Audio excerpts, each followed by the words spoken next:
Now, let's get practical. You say, okay, I understand what you are saying theoretically,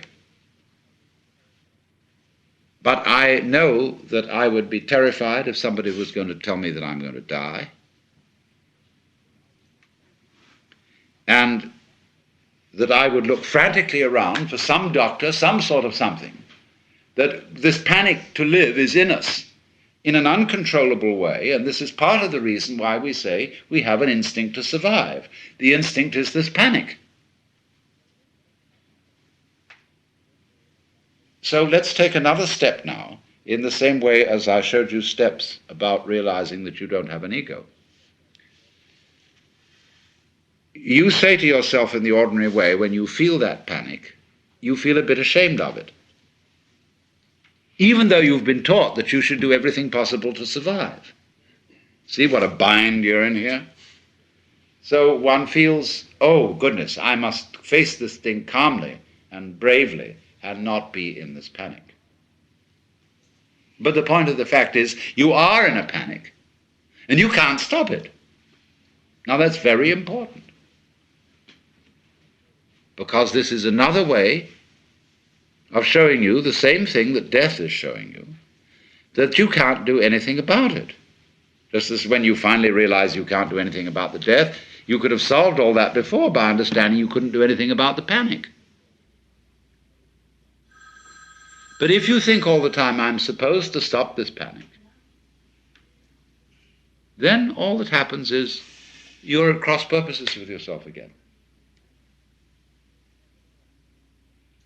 The panic is, of course, put off in the ordinary way. We all know we're going to die.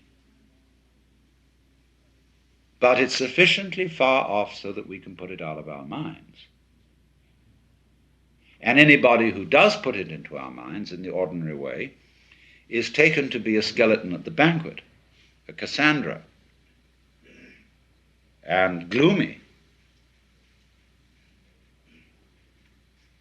So that the old-fashioned preacher of bygone days who preached about death, and those monks who kept skulls on their desks, and all that sort of thing is regarded today as very morbid. Why, in the Baroque times, there was a fashion for a while of making tombstones with marvelous sculptures of skeletons and bones all over them. And on the Via Veneto in Rome, there is a Capuchin church where down in the crypt there are chapels made where the altar furnishings and everything are made entirely from the bones of departed monks. Then we have among Tibetans and in Buddhists graveyard meditations, and they have trumpets in Tibetan Buddhism made of human thigh bones, and they have cups, ritual cups made of the domes of human skulls, richly worked in silver and turquoise. And we say all that is very morbid. So, from this point of view, you can see, first of all, theoretically, how death can solve its own problem. Now, if you say, I can only see it theoretically, and I can't go the whole way with you, then I will ask you, what is blocking you? Will you say, it gives me the heebie-jeebies and the horrors? I say, all right, so death is not the problem, the heebie-jeebies is the problem. So let's deal with the heebie-jeebies in the same way as with death. You cannot stop the heebie-jeebies. You think you should. I say, don't. The heebie-jeebies are very valuable. Not that they will stop you from dying, but because from them you will learn the same thing as you would learn from dying. But the social pressure on you to resist the heebie-jeebies is terrific. Now, why must you do that?